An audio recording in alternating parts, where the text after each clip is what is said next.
I'm Andrene. What an idiot. I'm Joel. And this is Rewind Rewatch, a 90s movie podcast.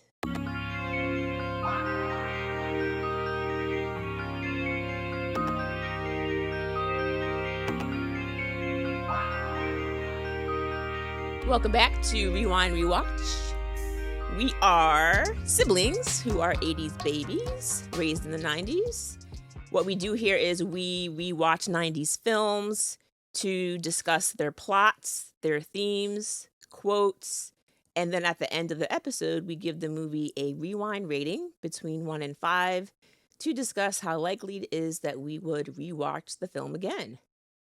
And this week is also my pick, and I picked Death Becomes Her from 1992. Yes, it does. This is a PG-13 film with a 1 hour and 44-minute runtime. And this was requested by a few listeners. Okay. First up, we have Nick out of Baltimore. Shout out to Nick. Next up, we have Ayla out of Denver. Shout out to Ayla. Then we have the one and only Thwip Stickers out of Georgia. Shout out to Thwip Stickers. And this might be a first-time request, Yadia out of Nashville. Shout out to Yatia. All right. Nashville in the house. Well, I think it is time for your one-sentence summary, Joel. Ooh, baby. Death Becomes Her. Two women who have engaged in a lifelong competitive friendship both drink a magic potion to have eternal youth. Ooh, that's really good. I was kind of worried how you were going to put that all together because I would have been here like flustered and floundering Hemming and hawing. for 20 minutes trying to figure that. You gotta just sum it up, baby. Main idea. You know, this is ELA class. You did it in middle school, right? I sure you did. You can still find the main idea. You can do it. No, I can always find the main idea. For me, it's the one sentence restriction. I feel like I'm like in a seatbelt that like won't give. Nah, and I'm like, you can't give too much. You gotta get to the nitty of the gritty. It's okay. The breakdown. It's the edit. It's like, all right, if you could say it in 3 sentences, then can you make it 2? If you could say it in 2 sentences, can you make it 1? You gotta get your editing skills up, dog. All right, I'll work on that. All right, thanks. So this movie has 3 main stars, and I believe we've seen them. Well, I don't know if we've seen Meryl Streep before. Well, let's start with Meryl Streep. It stars Meryl Streep. Younger than I really remember her ever looking. Oh my God, Part seriously. of that is some of the magic tricks that happen after she takes the potion. I'm sure that's some of the camera making her look younger than she even was at the time. But I don't think we've covered any Meryl Streep films before. We have not. Okay. Bruce Willis, we've definitely seen at least 3 times that I can remember. Which are? Sixth Sense, Armageddon, and what was the other one? Oh, Fifth Element. Good job. Don't ever forget Fifth Element Right, because, yes. Woo, Yeah, woo, buddy. Our patrons are big Fifth Element fans. And then we also have Goldie Hawn.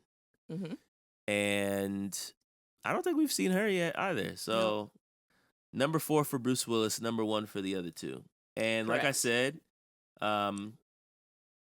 these 2 women are basically in this battle. And this man is kind of caught in the middle of it. So when I think about Meryl Streep, the first thing I think about is Devil Wears Prada. Legendary. Because, I mean, that role was basically made for her. Like, she was so good in that film. She was such a villain. But you loved her. Like, she just embodied that role so well.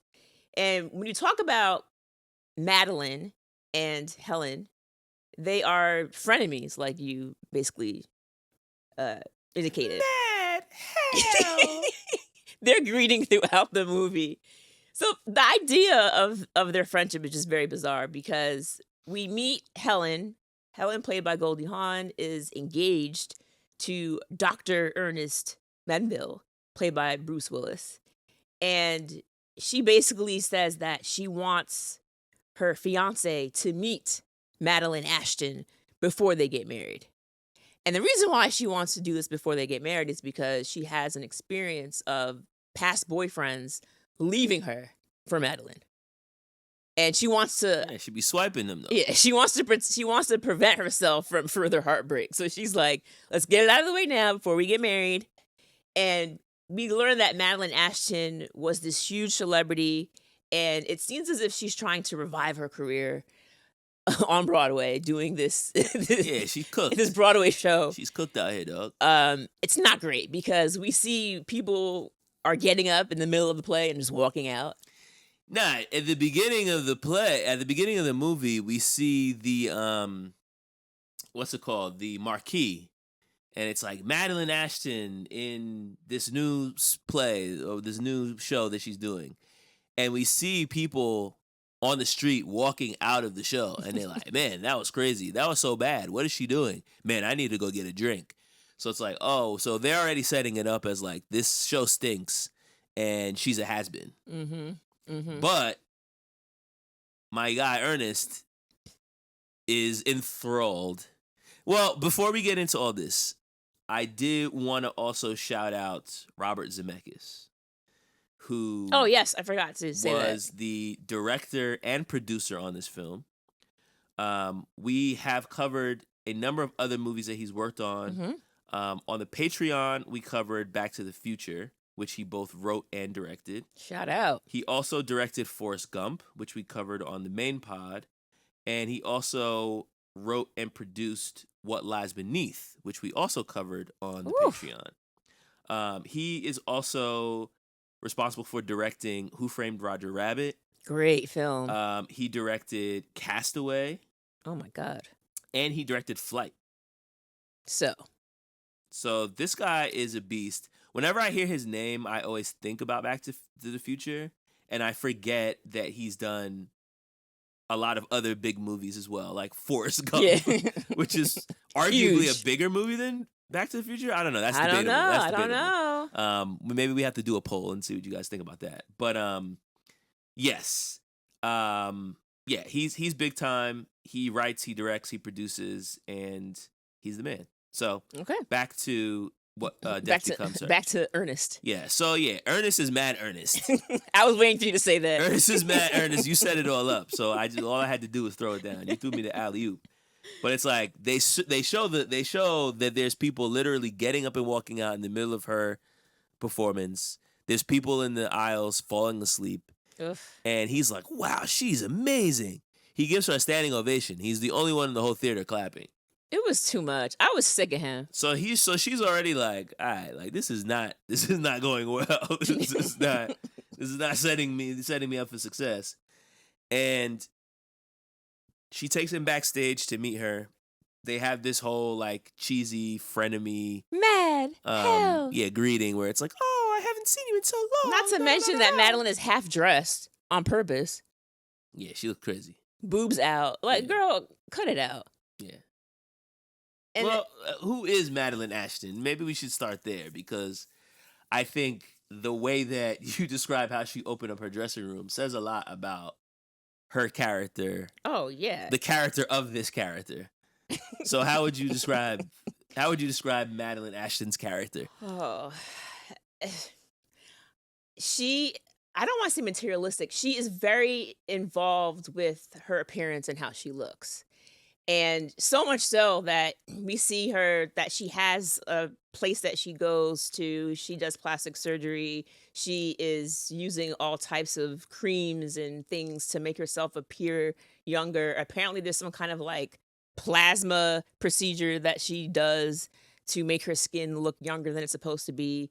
And she's basically hounding these people at this facility to get this procedure done again. And they're like, you can't get this done more than how many months apart, and you were here 2 weeks ago, so like get out of here.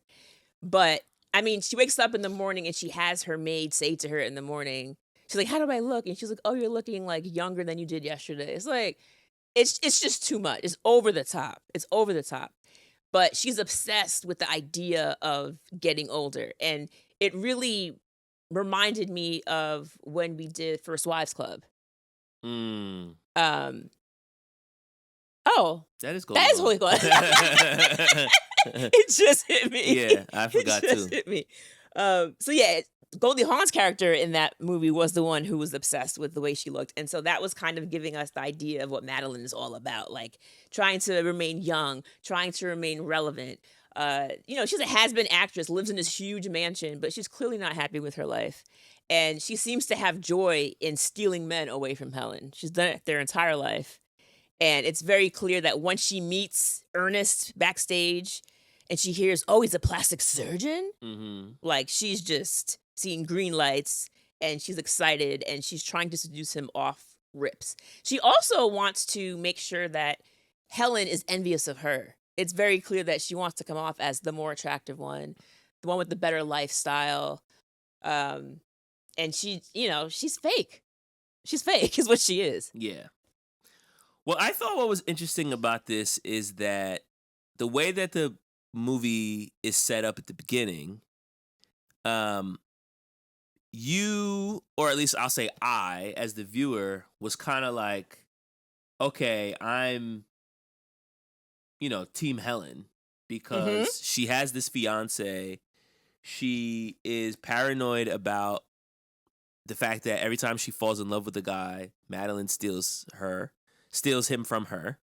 And she says to Ernest after they meet Madeline, hey, she wants you because you're mine. She's done this to me before. Please, I need to know that you're going to be faithful to me. And he's like, what are you talking about? Of course, I would never leave. And then the next thing we see, him walking down the wedding aisle with Madeline. And so Madeline steals her fiance and marries him. And then we see Helen just basically turn to filth. She gives up on herself. She gets huge. She's living in squalor. She's getting evicted. Her house is full of trash and cats. She's a cat lady around. now. Yeah. And she ends up basically in like an insane asylum for women, where she's basically like having to get her whole life. So we are led to believe that this woman has terrorized her, so much so to the point where she's basically given up on herself. She drove her mad. But there's a big but, and when I'm just talking about Helen's after butt. She gains weight, which I hated, by the way. You hated that the '90s trope. Butt? No, because it's just like it's this trope of like, as a woman, when you're down and out, like you just eat yourself away and then you gain all this weight, and it's also like, and you buy cats. It's like, why does she have to like gain weight to be at the bottom of her life? Like they could have shown something else. Like she could have, become addicted to something. I feel like I'd rather see her like on drugs and like, oh, look at how fat. I think look at how that's fat. way darker than this movie is meant to be. Yes, but also it's just like, look at how fat she is. Oh, it was all about the appearance. It's all about appearance. That is what this movie is kind of about. Anyway, I say all that to say, but as the movie continues, we see that this little back and forth that they've been having since they were, I don't even know, high school, maybe even younger, all stems from the fact that Helen used to kind of hate on Madeline when they were young. And Helen grew up with money. Madeline didn't have any. And so it was kind of like this classism thing where she was like, you always treated me like I was trash. You didn't want me coming over your house when you would invite the girls from school over. And I was always like less than. Do you think I was blind? Do you think I was deaf? I couldn't hear what you and your snotty little friends were saying about me behind my back. You thought I was cheap. Oh, please, you're insane. Oh, then how come you never once invited me to one of those parties at your parents' house? Because we didn't think you'd feel comfortable. And it wasn't usual for... Stop that. I'm trying. It wasn't usual for us to have... Yeah. Trash in the house. You look me in the eye. And you admit you thought I was cheap. And so Madeline's way of getting back was to use her good looks to steal Helen's men. And so that kind of flips it for me, because it's kind of like Madeline's still a garbage person, but it's actually like they're both garbage. And then I started to not feel like Helen was a victim in all of this anymore. Or I'm like, oh, like you are actually also not very nice to this person who you pretended was your friend. Couple things there. So yes, we don't find out about the Helen thing until pretty late in the film. Yeah. That she was actually like calling her cheap and whatnot. The second part though is when I'm watching this movie, you're thinking like, okay, you have this Madeline character, they clearly don't like each other, but like as adults, I couldn't quite understand why they're still pretending to be friends. Like, I get it in high school, it's something like maybe you're being catty, maybe you're trying to save face, cool. But they really didn't have a reason for their paths to cross in adulthood.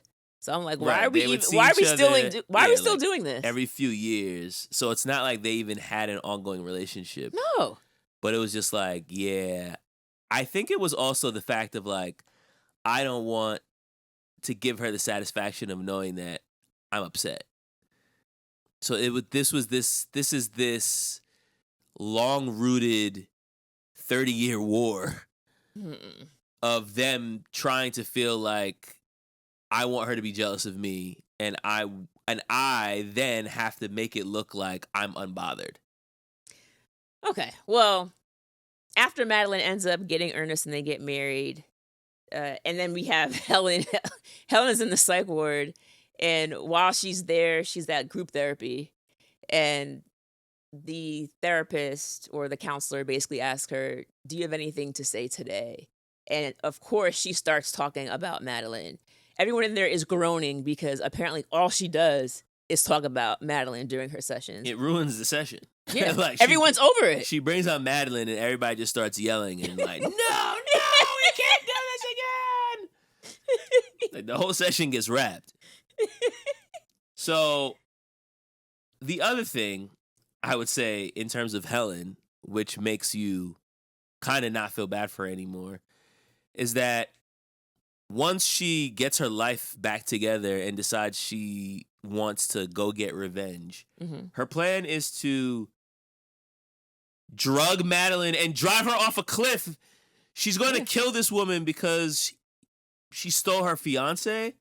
So that's like, all right, man, I can't be Team Helen anymore. You're a lunatic. That was a line in the sand for you. That was a line. This is before I found out that she initiated this beef in the first place. But the fact that you're like willing to murder someone is like, all right, this is a little yes, too the far. murder was far, but I think I stopped being Team Helen before then. For me, it was so. She ends up losing a lot of weight, and she was a writer, so now she's able to release her book. It's like a bestseller. So now she's successful. She has a great body. And the first thing she does, though, is she's trying to pit Helen against Ernest. And she tells Helen, I don't blame you at all. It's all his fault. Wait, but the fact is, she has this like book release party specifically so Madeline can show up. Yeah. So like when she gets out of the loony bin, she has essentially turned her entire life around just to get back at her as a revenge plot. Like the entire thing is like, I'm losing this weight. I'm finally writing this book that I've been talking about. I'm finally doing all these things, and then I'm gonna schedule this party, and I'm gonna make sure that I invite Madeline and Ernest. So it's like all of this is really about Madeline, but she's pretending as if she's completely unbothered. This is random, but I just thought about the movie The Omen before Damien's babysitter kills herself. She yells, "It's all for you, Damien." And that's what I thought about when you were talking about Helen and Madeline. Yes, she has it all for Madeline. And it's all for you. Yeah. And whose song was that? Was that J-Lo? No, it wasn't J-Lo. Janet Jackson. That's right. Shout out to Janet Jackson. And so she tells Madeline, it's not your fault. It's all Ernest's fault. You know, he's the man. He like was obsessed with you. He stole you away. Like basically like, he came on to you. I don't blame you at all. But then she goes to Ernest and says the same thing. And now her plan basically is to try to seduce him because she shows up like the same night at the mansion. Madeline is not there because Madeline's off of her side piece. Body snatched to the gods. Helen shows up in the skinny red dress. Looking like red lips. Body looking like tea. And then she starts making out with him. And then she's seducing him. Sex. Sex. Sexual. Sensual. Sex. And Ernest is like, I mean, seeing Bruce Willis as this corny character was just a mind freak. Like, it just was not something I've ever seen him do before. And he's just like, I can't believe this hot lady is, coming on to me, and I shouldn't be doing this. But also, he's into it because we find out that Madeline and Ernest's relationship is really not good. Nah, Madeline's kind of ruined his life. And you also get the sense that she is affording this expensive lifestyle with this big ass house and this maid off of money that he made, because he even alludes to the fact that Madeline's not even working anymore. Mm-hmm. Not to mention the fact that when she met him, he was this reputable plastic surgeon in LA where there's plenty of opportunity to make good money. Yep. But at some point, he gave up his plastic surgery to become a mortuary cosmetologist where he basically makes up dead bodies for funerals. Shout out to my girl. So he has basically turned to the bottle. He is drinking very heavily. He sleeps on his office floor at night, apparently. Because he passes out drunk every night. And wakes up to a Bloody Mary. Yes. So their relationship is cooked. His life is kind of ruined. And the only person that's really benefiting from any of this is Madeline. Yeah. Because she has all this money and she's running around with a side piece who is handsome hunk, 20 or 30 years younger than her, who eventually tells her he can't do this anymore and says she needs to find somebody her own age. Bro, that part killed me because Which is a gut punch. Because as soon as he says that, it starts to pour rain and the rain just hits the top of her head. Nah, yeah. I was dying. When it rains, it pours, mama. Let me tell you. Yeah, so Helen's doing the most. And she's seducing him. But what happens is after Madeline gets broken up with apparently by her side piece, she remembers that after the last time she went to that facility to get the work done, the owner, I guess, gave her business card of this person. He says, you can go to her. She can help you. And this person's name... Liesel von Ruben. Yes. And we don't really know what Liesel's deal is, just that we find out. Apparently she can help. So she ends up going to Liesel's mansion. Liesel has all types of male eye candy just everywhere in the house. Topless. Yeah, baby. You already know. But Liesel's top was gorgeous. It's like this bejeweled... It is jewels. Yeah, it's like, literally just jewels top. covering her breasts. Her body is snatched. Her body is snatched. Her makeup is beat. And Liesel looks fantastic. And she says to Madeline, like, I have the solution for you. Guess how old I am? And she's like, I don't know, 30-something, 28? And she's like, I'm 71. And you're looking like, no way, this girl, there's no way she's 71. But she has this potion that's going to give you this look of youthfulness forever. But you can't die.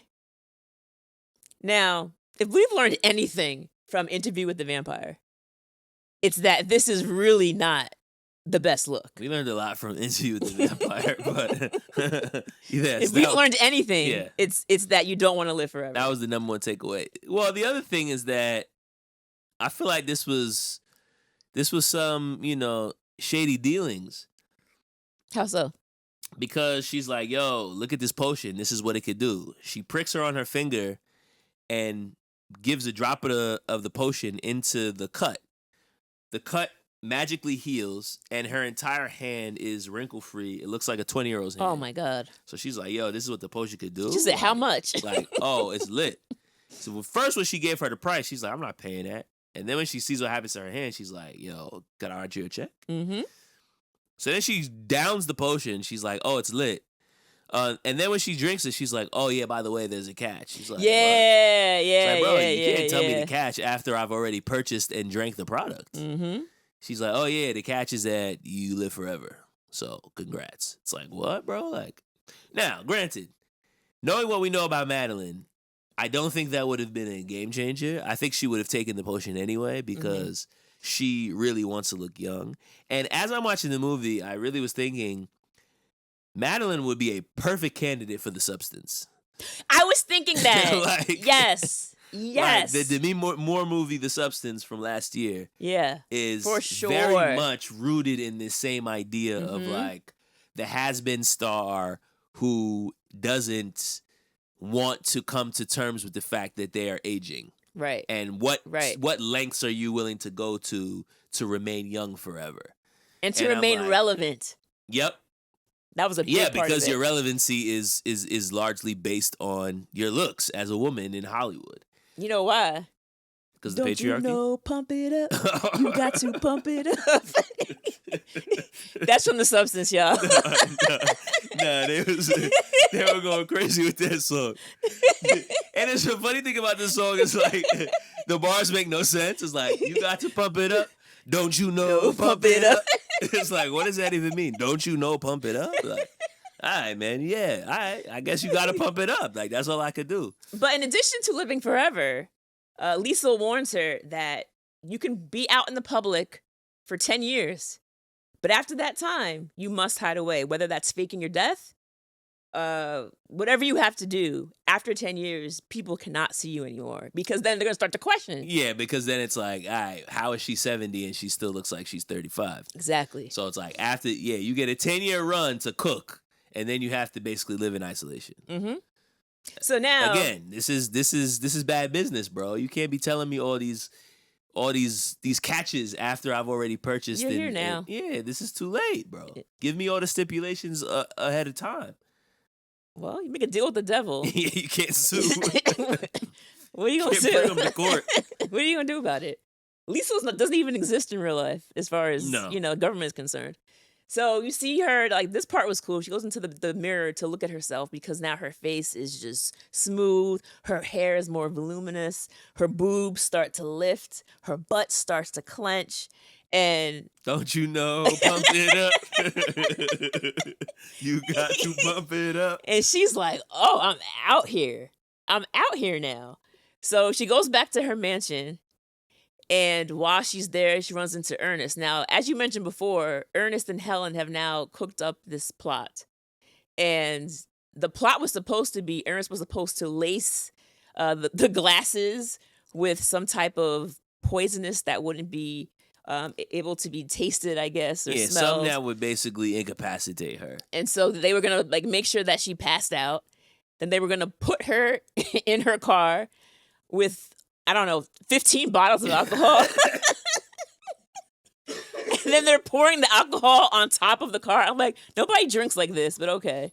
They will know it was that so she funny. was drunk driving because her bottle is filled with vodka that somehow was also poured on the hood of the car. Man, this is not drunk driving. This is ridiculous. The car was drunk. Nah, that joke was mad funny. It was very funny. Even when she's in the morgue and they lift up her charred hand, it's still holding onto a vodka bottle. Like, wow, her BAC is like a 0.4. She was very drunk. Yeah, that was good. But she gets home and it doesn't quite pan out that way. No, it does not. Because now Ernest sees her and, my body is bodying. But at this point... And he said, what, did you change your hair? He's oblivious. But now that she has her body back and she feels like she doesn't need him, this is when she starts to, like, really, punch below the belt, so they say. Because she starts talking to Ernest about how he, doesn't deserve her. And then she starts making all these penis jokes. About how flaccid his penis is. Bruh, she said flaccid like 6 times, like back to back. She was just like, yo, you're mad flaccid. Yo, you're mad sad. You're trash. You're flaccid. Bro, you can't even, I'm going to get me somebody that can get hard because you're flaccid. I'm like, oh my God, bro. Like, she's completely like snapping. And then this is what makes him lose his mind. It's like, she was calling him every name in the book. Every name. And he's just like, hey, come on, Madeline, cut it out. And then when she started going on the flaccid, he was like, "That's it." Like, all it took was her calling him flaccid, and he completely lost it. It's a man. Hello. Hello. Oh, of course. Well, think about about when you think about even like couples in real life. Like think about high school or college. You see like a big fight breaks out between a couple. What does the girl always say? You weren't even that good in bed. That's always the line that's said. It's like, why is that the line? Of course. But also, you were with him for 5 years. Right. So what does that say about you? Yeah, it was terrible for 5 years, and I'm only now letting you know because I'm upset. Oh, okay. All right. So yeah, the flaccid comes out, and he just can't believe what's happening. And so she's standing at the edge of the stairs while she's saying this to him, and then comedy part here, her foot slips, and so now her heels are like halfway on the top of the stair, and she's like, whoa, Ernest, help me. She's falling for like 5 minutes. Yeah. Like it's very Ernest, help me. Wile E. Coyote after he runs off the cliff. Right. And so she's standing there waiting for him to help her, and then eventually he just like uses his pointer finger and like taps her. Bro, when she fell down the stairs, the first time I watched this movie, I was cackling because the way her neck hit the steps, and then she just kept roll down the steps. I was like, bro, this is so funny. She tumbles down. Think about like Jack and Jill fall down the hill and all that. That's what it felt like for me. And now long stairwell. Her neck is in this really awkward position, and it's very obvious to the naked eye that she's dead. And so now the idiot, Ernest, goes and calls Helen immediately. He's like, hey, she's dead. And she's like, what? What do you mean she's dead? And he tells her what happened. She's yelling at him. That wasn't the plan. And also, it was not the plan at all. But also, why are you calling me? Because now she's like, if you call the cops, they're going to ask, why did you call me first? Like, why didn't you call 911? And he's like, oh, yeah, I didn't think about that. Huh. And so while they're talking, Madeline's able to get up, but now her neck has been twisted around. So her head is facing her back. Mm-hmm. And so she has to walk backwards, and she's trying to figure out where Ernest is. And now we're like, oh, so she actually can't die. But when Ernest realizes what's happening, first he's scared, which is normal, but then he starts thinking like, oh, this is a medical marvel. Mm-hmm. Like this is fantastic. Like you're actually dead, but like obviously you're not. Then he goes to the ER with her. The doctor checks her out. She has no heartbeat. She can't feel any pain. The hospital scene is mad funny to me. Well, I'll tell you what, kids. This kind of odd thing here. Your wrist, as far as I can tell, is it's fractured in 3 places. And you've shattered 2 vertebrae, because I can't really be certain without an X-ray, but the bone protrusion through the skin, that's not a good sign. And your body temperature's below 80, and your heart stopped beating. What the hell does that mean? Exactly what. I think I'm gonna get a second opinion. It was. I love the hospital scene. I mean, because the doctor is just like, yo, like, what? Like, he like throws out his stethoscope and tries the new one because he's like, I don't hear anything. And then he sees like her vertebrae is sticking out the side of her neck. He's like, oh, this doesn't make any sense. Her neck is broken. Yeah. He's like, I need to go get a second opinion. So then he leaves. And then they're like, yo, can we find a doctor? So Ernest starts he starts to lose it. He's running around the hospital looking for a doctor. And then he sees all the doctors huddled around an emergency table. And it's the doctor that was in there first. He's passed out. They're trying to revive him. They're like, clear. Yo, that joke was amazing, man. No, that was really funny. The doctor killed. So, he almost killed himself. So then Helen now drives back to their mansion to try to figure out what's happening. And she sees Ernest drive back, and he's dragging Madeline's body into the house. And she's like, oh my God, like she's really dead. What is Ernest doing?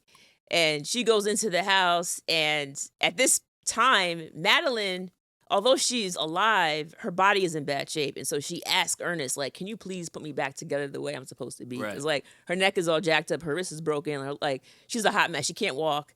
And so he ends up, doing some type of medical work on her. And so she's upstairs resting. And Helen says to him, like, okay, what's the plan? And he's like, oh, she's resting. Don't raise your voice. And she's like, what are you talking about? She's dead. And she makes some kind of comment or something about Madeline, and Madeline overhears, and now Madeline's walking down back to her original youthful self. And Helen can't believe it because, like, bro, Yeah, you were just literally just called me and said she broke her neck. You were just dead. Like, what do you mean? And they get into like this crazy shovel fight where they're fighting back and forth. She ends up smashing Madeline's head. It's very much like giving like Roger Rabbit vibes, like the cartoonish, like your head is shrinking into your neck and you can switch it back up. Yeah. And they're fighting back and forth. But for me, probably one of the funniest parts of the movie is when they're fighting, and this is where it comes out, why Madeline has always been against Helen, about her calling her cheap in front of her friends and her feeling like she was less than. And somehow Madeline gets a hold of a shotgun and then she blasts Helen away. Bro, I like guffawed is probably the best word for it. Because like she goes flying back and lands into the pool. And like now we're thinking like Helen's dead. At this point in the movie, we have no idea Helen has taken the potion. All we know is that Helen lost weight and like is snatched now. Yeah. So we're like, yo, like they tried to kill Madeline, but Madeline actually killed her. So now it's like, what are they going to do? But Ernest decides he's gonna help his wife, help her clean up. She is back from the dead. What is he gonna sell her? No, I wanted to be with her instead. But bro, like, you gotta have to do whatever she says at this point. He's like, all right, I guess we'll help clean it up. And next thing we know, the part when Helen gets up and you see the water just coming out of the hole into the center. Yeah. That was just so fun. Because you just see this big old hole in the center of her midsection. And she's basically just like... She's like, you ruined my dress. What are you doing? Why did you do this? And now we know, both of these lunatics have drank this potion. Uh-huh. So now we know neither one of them can die, and they both want to stay young forever. This is what they want. Well, the whole thing here, too, is that Ernest is now caught in the middle of this because he didn't know that either of them drank this potion. He now knows that neither of them can die. And he's like, I got to get out of here because I don't want anything to do with either of you. Mm-hmm. You're both lunatics. And at this point, they have both tried to kill the other. Mm-hmm. They get into this whole fight. They get into this argument. And they actually resolve their issues by explaining why they had this beef for all these years. Yeah. They both apologize. And they make up. Mm-hmm. And my man Ernest is like, man, I'm not trying to hear any of this. I am freaking out by both of you. I just need to, like, get out of here. But they are not trying to let him go because, like I said, he is a mortuary cosmetologist. Mm-hmm. He knows how to make up dead bodies. He has this whole process where he actually uses mannequin spray paint on the dead bodies to make them look more alive. And so because he knows this process, they're like, we are both technically dead. We need Ernest to keep us up, looking good. Otherwise, this whole process was basically for nothing. Right.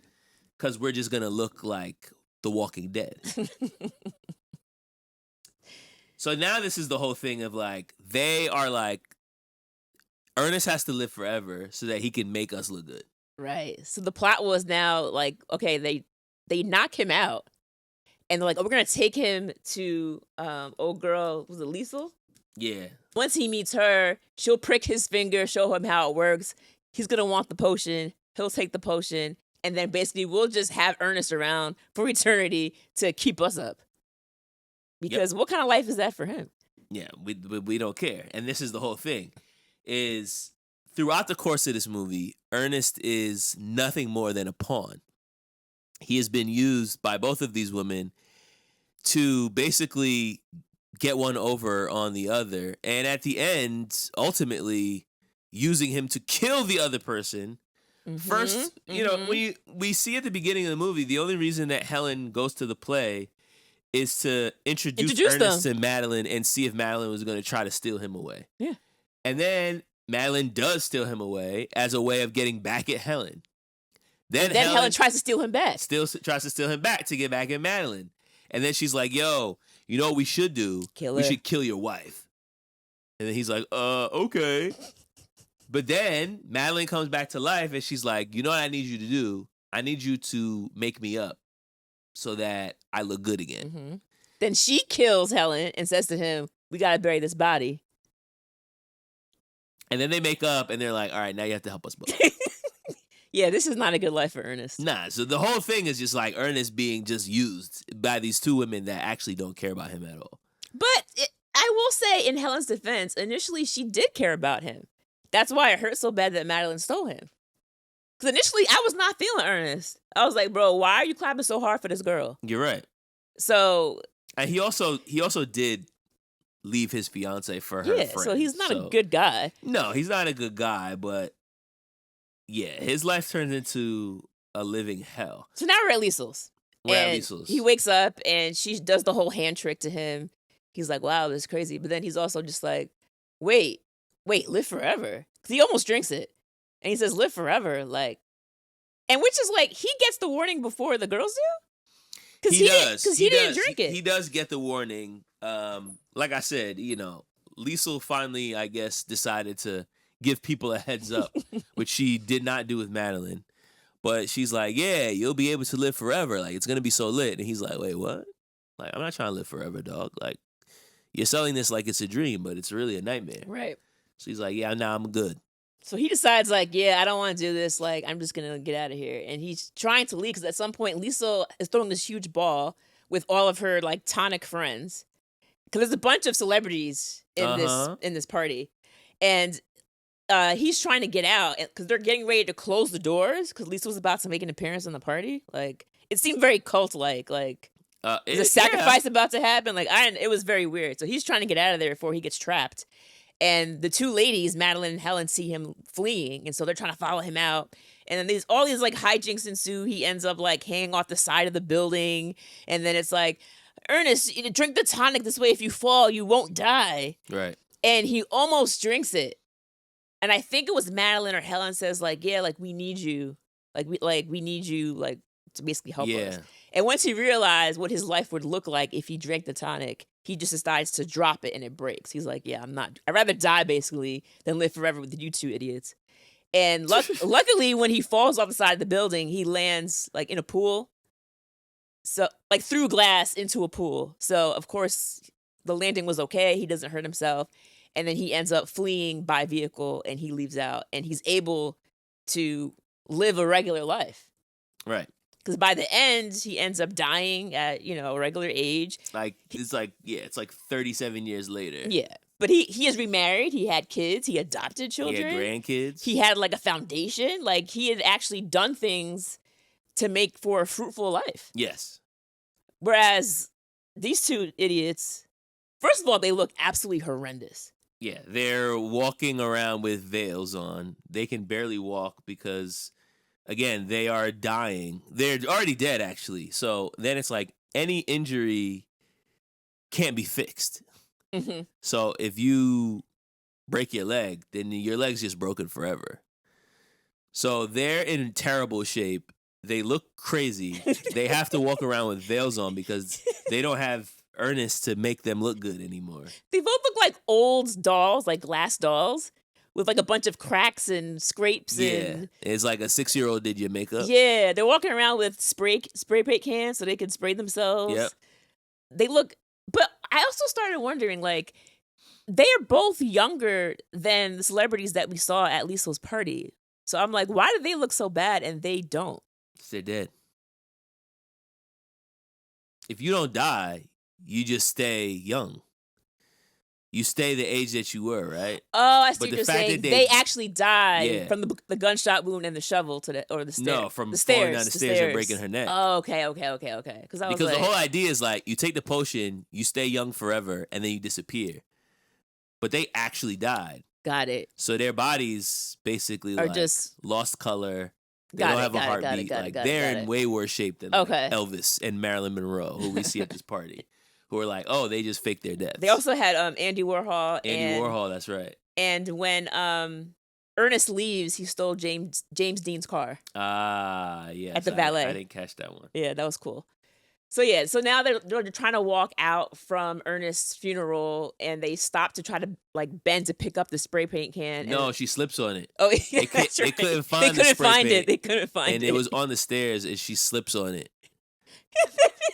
When she fell, you just heard like this break, It was like breaking dishes, like Humpty Dumpty. Whoa, and whoa, just whoa, like whoa, whoa, whoa. leg break off, arm break off, and both of their heads fall off. They both fall down the stairs, and it's just like this huge crash. And then by the end, like, I mean, the rolling heads was pretty funny. Yeah. I mean, that was pretty. And then she like, I think the last line was like, "Hey, where'd you park the car?" Yep.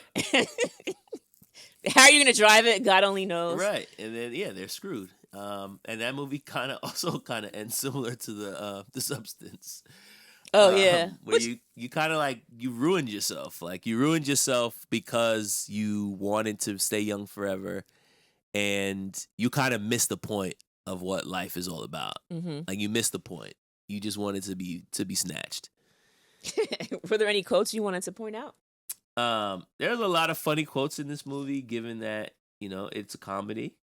There's one when she goes to her plasma center, and she's like, "Yo, I need this procedure. Like, I don't care if it's been not long enough. Just do it again." And the woman tries to suggest maybe I could just give you some makeup, and she's like, "Makeup's pointless. It does nothing anymore."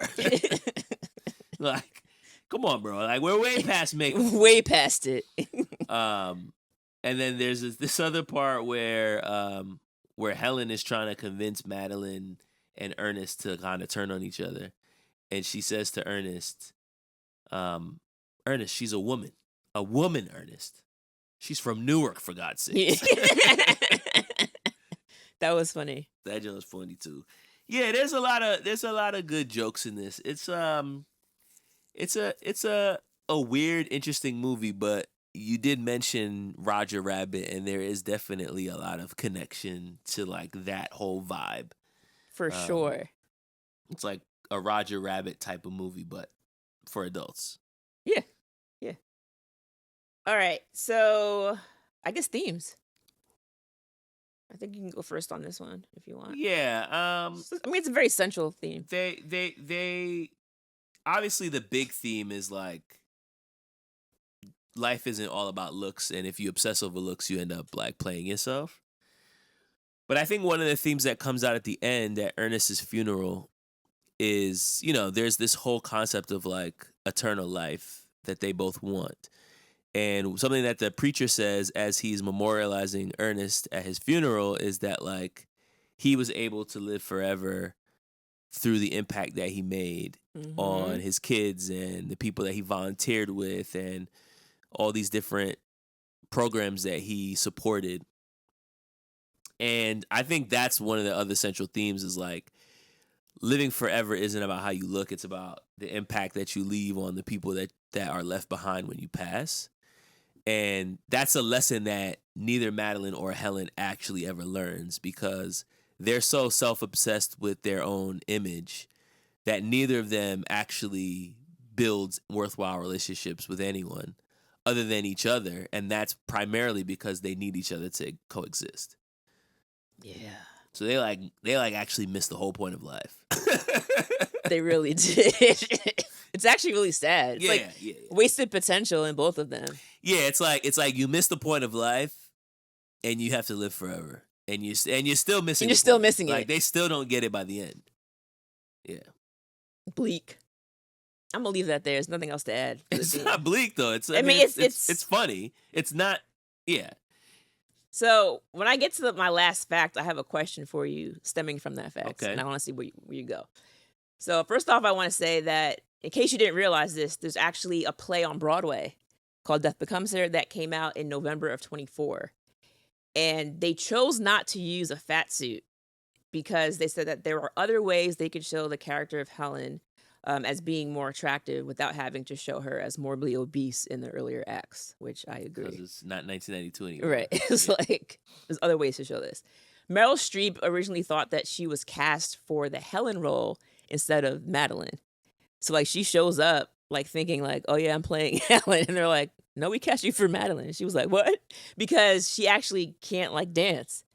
And then she said in the interview, I guess that's kind of the point, which is why the show was, like, not great because, this girl's can barely do what's I didn't think she was bad. But, yeah, that's the person interviewer her say. She's like, yeah, I really can't dance at all. But, okay, I thought fine. it was fine. Yeah. The movie won an Oscar for its special effects. I bet. But what's funny about it is Meryl Streep absolutely found that the special effects were very tedious because she said they made her actual acting take a backseat. Because everything was like, okay, well, make sure you're doing this and make sure, like, remember, your head is bashed in here. So make sure. So it's like, it was very hard for her to just act because everything was so dependent on the special effects that she basically says she doesn't want to ever do another movie with special effects again because it just wasn't her cup of tea. Yeah. She did not enjoy it. Due to the new territory that was explored in this film in special effects, the company, the name is Industrial Light and Magic, they went on to create the lifelike dinosaurs that we saw in Jurassic Park. And they also were the company that they used to insert the historical footage in Forrest Gump. Oh, so another Robert Zemeckis. Right, big films there. As far as the Easter eggs, we mentioned the, celebrities that we saw at Liesel's party. In addition to that, in the movie, Helen says that she drank the potion on October the 26th of 1985. That was the very same night that Marty McFly went back to 1955 in Back to the Future. That's fire. So a nice little Zemeckis connection there. This movie was released on the same day as Buffy the Vampire Slayer in movies in July of 92. But this movie beat out Buffy. I didn't even know that Buffy the Vampire Slayer was a movie until we started doing this podcast. Same. So I only know it as the Sarah Michelle Gellar TV show. Right. Bruce Willis tried to change the film title to either It's Death Baby or My Man Death. No. So yeah. Like, Bruce, just act, bro. Like, just act. We don't need you to give us creative ideas. Just play Dr. Ernest, bro. Relax. He was trying to, insert some creativity. No, I appreciate it, but it's also like, yeah, we're not using. Just relax. We're not using either of these ideas. Wait, why don't you like? It's Death Baby. That sounds like something the Mask would say. Like, nah, come on, dog. We're not naming the movie that. Get out of here, dog. And then this is the last fact that I want to know what your thoughts are on this. Okay. So we addressed the ending of the movie and how they broke apart, heads were rolling, they didn't quite get the point of life. So I watched an interview with Goldie Hawn on YouTube, and she said at the original ending of the movie, you see Helen and Madeline. They are sitting somewhere in Switzerland outside, and you see like these beautiful mountains and lakes, and they're both just looking extremely bored. And basically one of them says to the other, what do you want to do? And it's like, I don't know. You want to go to London? And it's like, no, we've already been there. What about Paris? And they're like, again. And basically they're just bored with life. They've been living forever. Everyone they know has been dead. They're kind of over all of it. And they end up seeing Ernest in a distance. He is an old man. He's like on the brink of death. He's sitting next to his wife. He's holding her hand. And you can see that he had a really great quality of life. Mm-hmm. And Helen is kind of looking at Ernest and his wife longingly. And Madeline says, oh my God, isn't that so pitiful? Look at how old they are.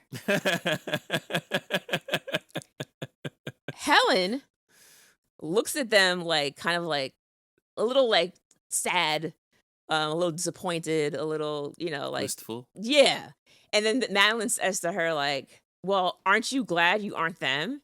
And at that point, Helen basically turns to Madeline and lies and says yes. However, it's very clear that she wished that she would have that life.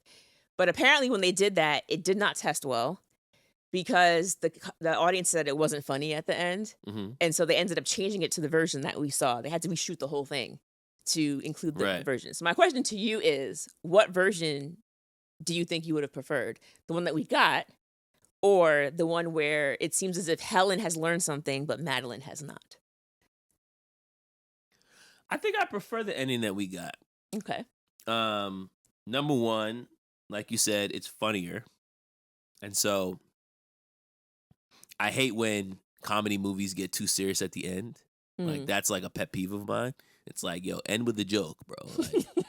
Like, I watched this movie because I wanted to laugh. It's like, don't get all serious on me now. Rom-coms especially do a really bad job of this.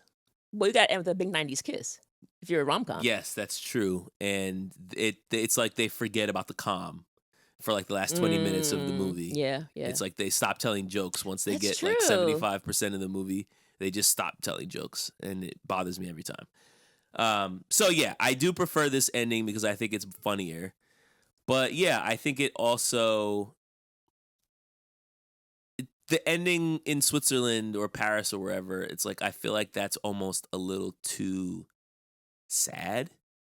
Of like, oh, these two women are so disappointed and miserable with their lives. But then it's like, I don't know that tone fits the rest of the film to this point. Fair enough. Because like all of the movie could be actually very dark with like these murderous plots and people getting pushed down the stairs by their husband. Like this could be a very dark movie, but it's put in a way that makes it light and funny and unrealistic. So I think having a light, funny, unrealistic ending is more appropriate. Okay. I agree with that. It seems as if, based on the interview, that Goldie Hawn wanted this ending. Because the way she was talking... It's more of an actor's ending. Yeah, the more she was, like, talking about it, she was just kind of like, I liked the way that it was done, but at the end of the day, she's like, it's all about the money. And then she said it again, it's all about the money. And I was like, whoa. She didn't seem like she was happy with it. Yeah, but it's like, bro, if it didn't test well, then that means the audiences they weren't gonna like really, it. So then it's like, yeah, like I'm sure this happens a lot where people have ideas that they're like, this is better. But if people don't like it, then it's like, I'm not gonna put it in my movie because you think it's better. I'm gonna put whatever the audience is gonna enjoy more. Yeah, I mean, if anything, it could be added to a director's cut in the DVD, and then you could see it as like some, a special feature. Yeah. But yeah, I think that ends the movie on too somber of a tone that doesn't really match the comedy of the rest of the film. All right, it is time for our rewind ratings. I went first last week, so do you want to go first? Yeah, I've seen this movie only once before, but it was like recently, like in like the last 2 years. So I actually never watched this movie in the 90s. But, I think other than the whole like fat cat lady part, there isn't too much that doesn't age well, because these are all awful people. So like the stuff that they do, I don't think is necessarily like, oh, this is such a bad thing for this person to do, and you would never be able to do this now. It's like, no, these are already awful characters, so it's okay for them to be awful to each other. Like you mentioned, the special effects, I think those age really well, especially the part where like Madeline throws a spear through the hole in Goldie Hawn's stomach. Yeah, so good. And then she sits on the couch and the spear is kind of like sticking out through the hole. Like that's really good. Like in 1992, for you to be able to put that in a movie is, I think, really impressive. So yeah, it's a silly movie. It's not a movie that I would like watch over and over again, but like, it's enjoyable enough. So I'm gonna give it 3 rewinds. Okay. Well, I'm trying to think. No, I did not watch this in the 90s either. I saw it, I don't know, maybe 10 years ago for the first time. And this is maybe my 3rd watch. And it's just, it's silly. It's funny. This is a movie that if I'm flipping channels and it's on, I'll probably keep it on for a scene or two. But it's not something that, I am readily willing to revisit. But the acting was pretty funny. I like the potion stuff, honestly, like watching how the skin would just kind of change from showing all these veins and wrinkles and then seeing it smooth out. I liked Lysol. Her top. Oh yeah, baby. That jewel top was hot. Yeah. I was waiting for you to start saying that. Yes, when the butt was getting pumped up, the boobs were getting pumped up. Yeah, they knew. Like the transition, like I really liked watching that. It was cool. You got to pump it up, dog. Like for the 90s, like watching that happen, it was very nice to see the transformation before your very eyes. So, it's fun, it's cool, it's whatever. Like you said, not a lot of things didn't age well. So I'm going to go middle of the road and tie with you with this one and also do a 3. All right, 3 rewinds out of 5 for both of us. Please reach out and let us know how many rewinds would you give to Death Becomes Her. You can contact us via email at rewindrewatch1990s@gmail.com. You can also contact us on social media. We also have all of our episodes available on YouTube now. And you can also join our Patreon for $5 a month, which gets you exclusive access to bonus episodes from the late 80s and early 2000s, as well as a chat with us and our fellow patrons. Oh, I almost forgot. If you do want to watch this film, it's currently streaming for free on Tubi. I've been trying to get better at like telling people where they can watch it, so they can do so if they want to. There you go. You have any final words? You're a fraud. You're a walking lie, and I can see right through you. Well done. All right, y'all. Later. Adios.